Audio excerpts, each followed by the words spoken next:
Selamat pagi adik-adik. Kembali lagi dalam ibadah hari Minggu Pelayanan Anak bersama Kak Dea dan Kak Meske. sekarang kita berdiri yuk, kita mau nyanyi Mars PA.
Adik-adik, kita mau memulai ibadah. Marilah kita membuka Kidung Ceria 177. Di pintumu ku datang dan mengetok.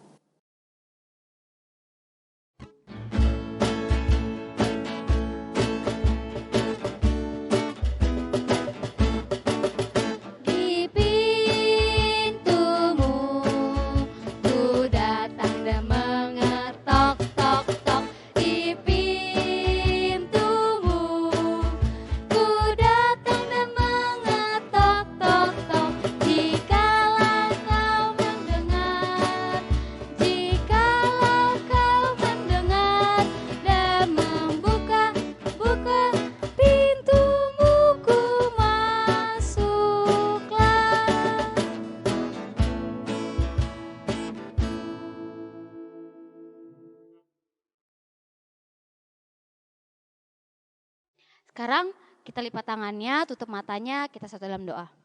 Selamat pagi Tuhan Yesus yang baik, terima kasih atas segala berkat-Mu.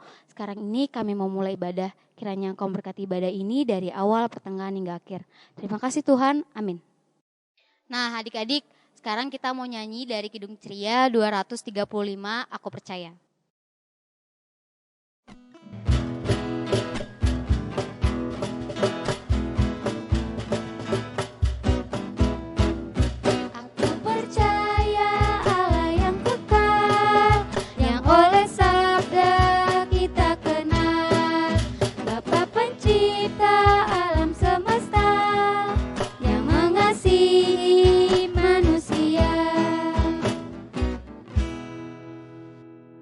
Adik-adik, sekarang kita akan mendengarkan firman Tuhan yang akan dibawakan oleh siapa, Kak?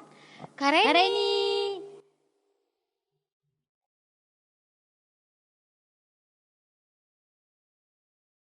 Terima kasih Kak Dea. Sama, Terima kasih Kak Meske. Nah adik-adik, sebelum kita dengar firman Tuhan, kita berdoa dulu yuk. Saatnya Tuhan, kami akan mendengarkan sebagian dari firman-Mu. Biarlah firman Tuhan yang disampaikan oleh hamba-Mu ini dapat bekerja sesuai dengan kehendak Tuhan. Apapun yang akan disampaikan supaya dapat menjadi berkat buat kita semua. Amin.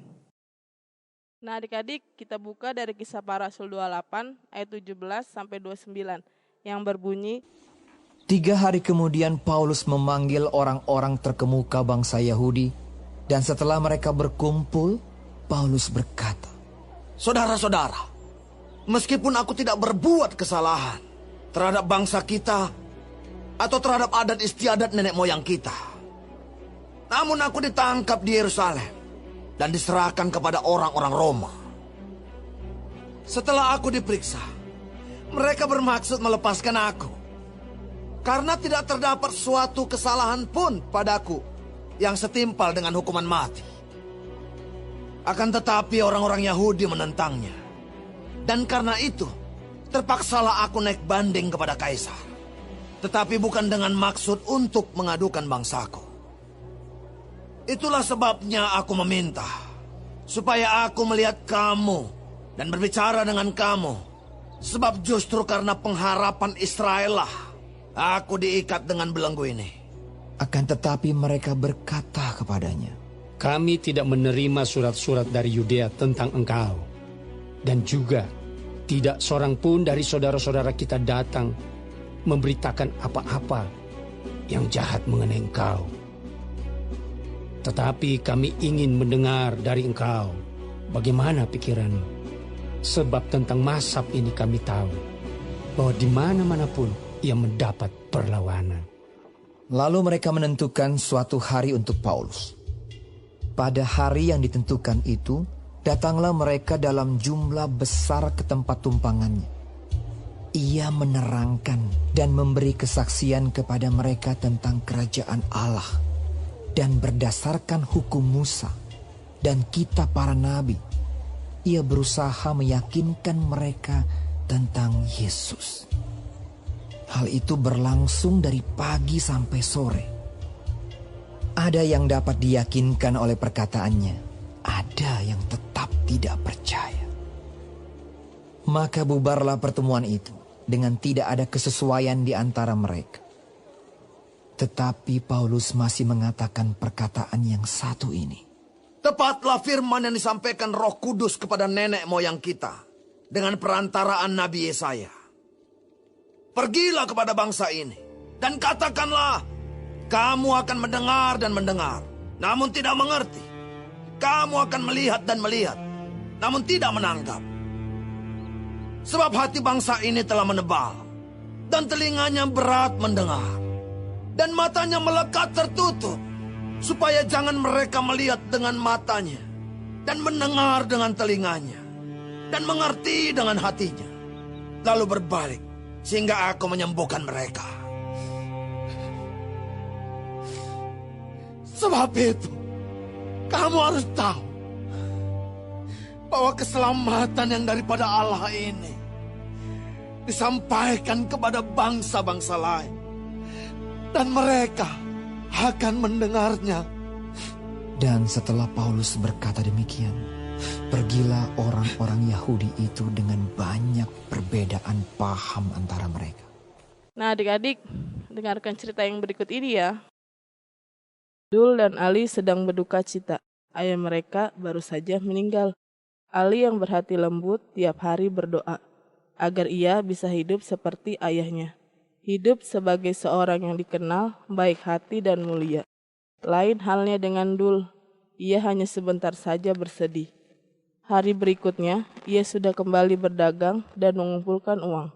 Ia tidak mau ikut berdoa, meski adiknya sudah berulang-ulang mengajak dan mengingatkannya. Dul selalu saja menjawab adiknya, Ayo, Kadul, kita berdoa supaya Tuhan menjaga kita dan membuat kita anak-anak yang baik, seperti yang dipesankan oleh ayah. Begitu kata Ali untuk mengingatkan kakaknya. Dul selalu saja menjawab adiknya, begini, Kamu saja yang berdoa. Jangan lupa doakan kakak ya, supaya kakak bisa berhasil dan mendapat keuntungan yang besar. Walaupun mereka berdua sama-sama saudara kandung, tapi Dul dan Ali memiliki sifat yang sangat berbeda. Ali memiliki sifat adil, baik dan rajin, sedangkan Dul sangat serakah dan pelit. Semasa hidup, ayah mereka telah membagikan harta dengan adil. Masing-masing mendapatkan bagian yang sama. Dul yang kikir segera memasukkan semua harta pemberian ayahnya itu ke dalam peti besi dan menguncinya. Hehehe, sekarang aku tambah kaya. Tidak ada yang bisa mengalahkan kekayaanku. Katanya dalam hati, Dul ingin menjadi orang terkaya di seluruh negeri. Untuk menambahkan hartanya, ia tidak segan-segan membayar rendah para pegawainya. Juga jika ada saudara dan teman yang membutuhkan pertolongannya, dengan sombong ia akan mengusirnya. Bagaimana dengan Ali? Uang dan emas peninggalan ayahnya disimpan dengan baik. Namun Ali tidak pernah kikir. Tiap ada pengemis datang ke rumahnya, ia selalu menyediakan makan dan memberikannya uang. Ia juga selalu menolong tetangga dan teman yang sedang kesusahan. Kebaikan hati Ali terkenal sehingga ke seluruh negeri. Sehingga semakin banyak orang yang datang untuk memohon pertolongannya, lambat laun harta Ali semakin menipis. Akhirnya Ali jatuh miskin, tapi ia tidak pernah mengeluh ataupun menyesal dengan perbuatannya selama ini.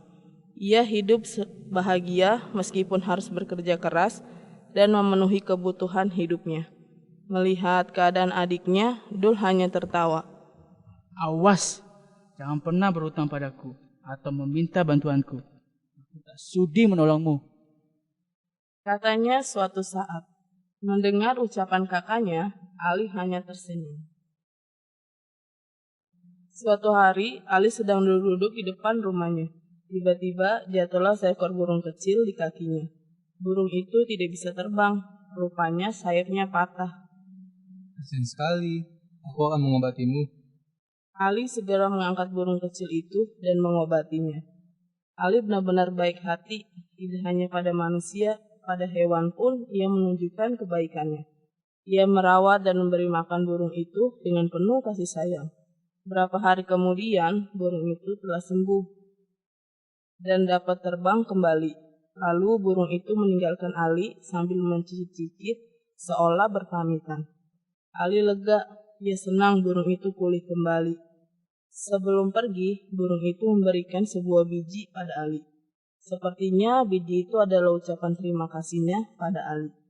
Dengan senang hati, Ali menerima biji pemberian si burung kecil itu.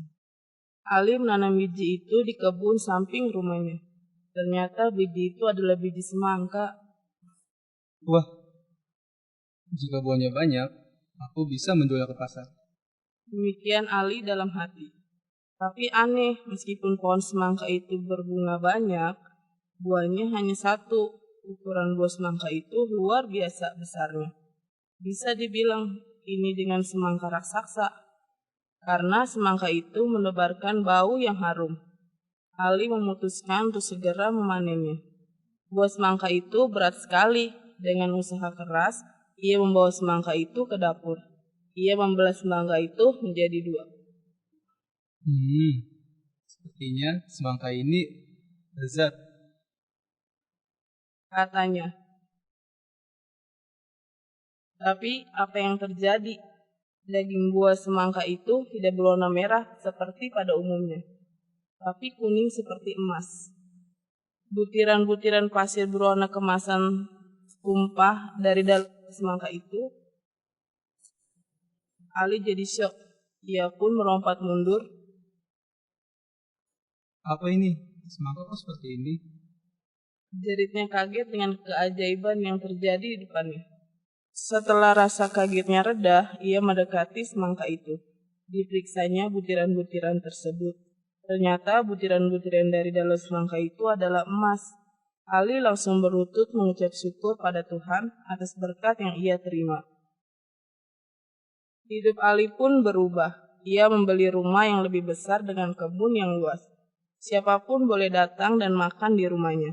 Kali ini uang Ali tidak cepat habis karena kebunnya dikelola dengan baik oleh para pekerjanya. Mereka sebelumnya adalah para pengemis yang sering datang meminta-minta. Kepada mereka, Ali menawarkan pekerjaan. Rupanya, mereka punya keahlian berkebun, sehingga hasil panen pun melimpah ruah. Ali menjadi orang yang sangat berhasil, tapi ia tetap berhati mulia. Adik-adik, Kalau si Ali selalu berbuat baik kepada semua orang, begitu juga dengan Bapak Paulus. Bapak Paulus di mana-mana selalu mengajar banyak orang. Tapi orang-orang Yahudi di Yerusalem menganggap Bapak Paulus memberi pengajaran yang salah. Mereka bilang, Bapak Paulus mengajar hal-hal yang tidak benar. Orang-orang Yahudi di Yerusalem tidak suka Bapak Paulus mengajar tentang Tuhan Yesus. Mereka menyuruh tentara-tentara kerajaan Romawi menangkap Bapak Paulus dan memasukkannya dalam penjara. Padahal menurut tentara-tentara Romawi itu, Bapak Paulus tidak bersalah dan mereka mau membebaskan Bapak Paulus. Tapi orang-orang Yahudi itu terus memaksa untuk tetap memenjarakan Bapak Paulus. Adik-adik, Bapak Paulus kemudian dibawa ke kota Roma untuk menghadap Kaisar. Di kota Roma, Bapak Paulus tidak bisa langsung ketemu Kaisar. Bapak Paulus harus menunggu cukup lama karena harus menunggu. Bapak Paulus tidak mau diam-diam saja di rumah. Adik-adik, sekalipun Bapak Paulus dirantai dan tidak bisa kemana-mana, tapi Bapak Paulus tidak sedih loh. Sebaliknya, Bapak Paulus tetap gembira dan tetap semangat. Bapak Paulus tetap bersyukur sebab Bapak Paulus diizinkan untuk menerima siapa saja yang mau datang ke rumahnya. Bapak Paulus tidak menyia-nyiakan kesempatan itu. Adik-adik, Bapak Paulus mengundang orang-orang Yahudi yang ada di kota Roma. Bapak Paulus tetap mau berteman dengan orang-orang Yahudi. Dan luar biasa, adik-adik, orang-orang Yahudi di kota Roma ternyata mau menerima undangan Bapak Paulus. Mereka bersedia datang ke rumah Bapak Paulus. Mereka datang dalam jumlah yang banyak pula. Bapak Paulus juga ikut senang, adik-adik. Ternyata orang-orang Yahudi di kota Roma tidak seperti orang-orang Yahudi di Yerusalem. Mereka tidak membenci Bapak Paulus. Karena itu Bapak Paulus menjelaskan kepada mereka semua yang dialaminya. Tapi orang-orang Yahudi di kota Roma itu malah bilang begini, kami tidak mendengar apa-apa tentang kamu. Orang-orang yang datang dari Yerusalem tidak menceritakan apa yang terjadi di sana. Dan Bapak Paulus jadi makin semangat lagi karena orang-orang Yahudi itu bilang begini, Kristen itu tidak disukai di mana-mana. Tapi kami mau tahu dari kamu tentang Kristen itu. Nah, itu kesempatan emas. Ternyata mereka mau mendengar tentang Tuhan Yesus. Maka dengan sangat berani Bapak Paulus menceritakan semua tentang Tuhan Yesus. Bapak Paulus meyakinkan kepada orang-orang Yahudi itu bahwa Tuhan Yesus sangat mengasihi semua orang. Tuhan Yesus juga sangat mengasihi orang-orang Yahudi dan mau menyelamatkan orang-orang Yahudi. Bapak Paulus adik-adik, sekalipun tangannya dirantai, tapi Bapak Paulus tetap melakukan tugasnya, yaitu menceritakan tentang Tuhan Yesus. Seperti si Ali yang selalu mengajak kakaknya, Dul, untuk berdoa. Bahkan sekalipun jadi miskin karena dia suka membantu orang lain, tapi dia tetap semangat. Demikian juga Bapak Paulus. Bapak Paulus tidak pernah mengeluh adik-adik, walaupun Bapak Paulus harus menceritakan tentang Tuhan Yesus kepada orang-orang Yahudi itu dari pagi sampai sore. Bapak Paulus tidak merasa capek. Bapak Paulus juga tidak sedih atau marah kepada orang-orang Yahudi yang tidak mau menerima apa yang sudah diajarkan Bapak Paulus. Bapak Paulus juga tidak membenci mereka. Bapak Paulus tetap bersyukur dan bersuka cita meskipun hanya sedikit yang mau menerima dan percaya kepada Tuhan Yesus.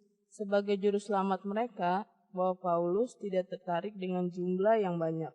Adik-adik, berapapun jumlah orang-orang Yahudi yang mau mendengarkan tentang Tuhan Yesus, Bapak Paulus tetap melayani mereka. Sekalipun ada yang tidak suka dengan apa yang diajarkan Bapak Paulus, tapi Bapak Paulus tetap baik, tetap semangat. Bapak Paulus terus mengajar dengan berani tanpa takut, karena Bapak Paulus sangat rindu semua orang diselamatkan oleh Tuhan Yesus. Nah, adik-adik, sekalipun di rumah, tapi kita tetap harus mendengarkan pengajaran dari IHMPA online ya. Kita harus mendengarkan firman dengan baik, bukan malah memikirkan mainan seperti anak laki-laki dalam gambar ini. Pada saat mengikuti IMPA online, adik-adik ikuti sampai selesai ya. Jangan seperti temanmu dengan gambar ini. IMPA online sebelum selesai, dia sudah lari main ke tetangga. Atau seperti gambar orang ini, bukan mendengar cerita dari firman Tuhan, dia malah tidur. Jadi adik-adik kalau mau mendengarkan IMPH online, jangan lupa mandi dulu, biar segar dan tidak ngantuk. Jangan lupa tetap bantu mama papa ya, sekalipun mungkin mereka sudah suka lupa bilang terima kasih kepada adik-adik. Tanpa mengucap terima kasih pun kita harus tetap berbuat baik. Kepada teman-teman, adik-adik harus selalu mengingatkan yang baik ya. Jangan biarkan mereka melakukan yang salah. Meskipun mereka kadang tidak mau menerima apa yang kita katakan, tapi kita harus tetap semangat. Seperti Ali dan Bapak Paulus. Tetap baik, tetap semangat, dan mengajarkan yang baik dan benar. Nah adik-adik, kita menyanyikan lagu respon yang dinyanyikan dari Kidung Ceria 213, Dengar Panggilan Tuhan.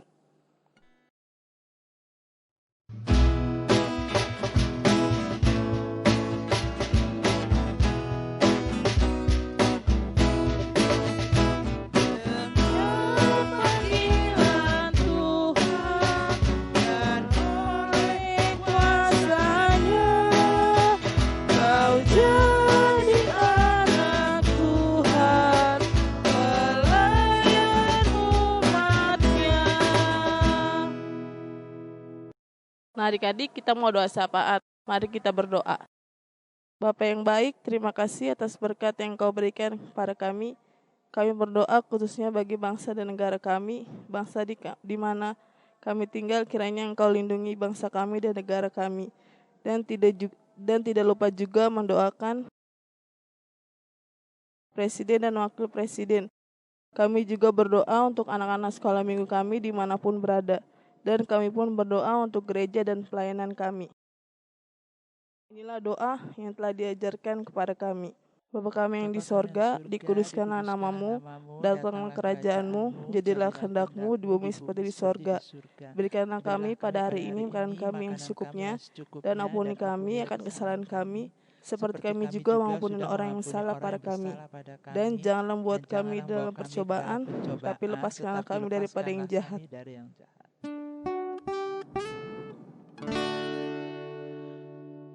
Karena Engkaulah yang mempunyai kerajaan dan kuasa dan kemuliaan sampai selama-lamanya. Amin.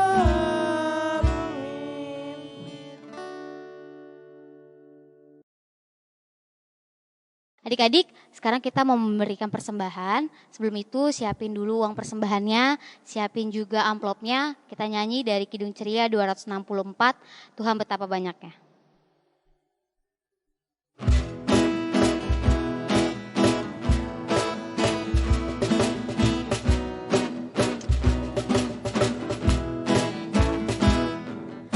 Tuhan betapa banyaknya berkat yang Kau beri, teristimewa rahmat-Mu dan hidup abadi. Terima kasih ya Tuhanku atas keselamatanku. Padaku telah Kau beri hidup bahagia abadi. Adik-adik, marilah kita mendoakan persembahan. Marilah kita satu dalam doa. Terima kasih banyak ya Bapak, Engkau sudah memberikan berkat pada hari ini ya Bapak, dan sudah berikan persembahan ya Bapak.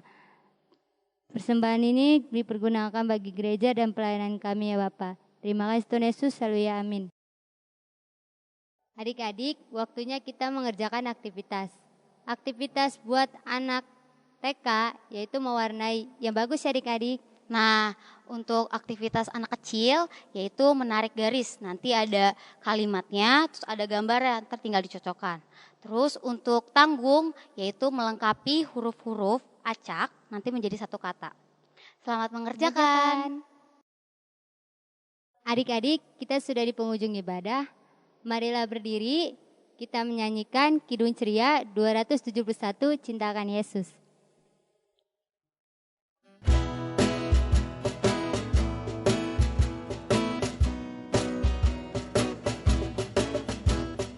Cinta akan Yesus tak berarti hanya nyanyian doa. Kita harus juga baik hati dan mengikut perintahnya. Nah, adik-adik, mari kita berdoa. Bapa yang baik, sumber berkat, kami sudah selesai, jaga dan pelihara kami sekarang dan selama-lamanya.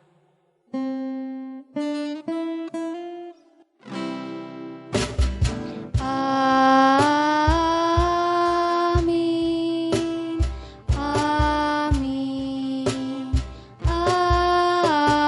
amin. Selamat hari Minggu, Tuhan Yesus memberkati. Sampai jumpa minggu depan adik-adik.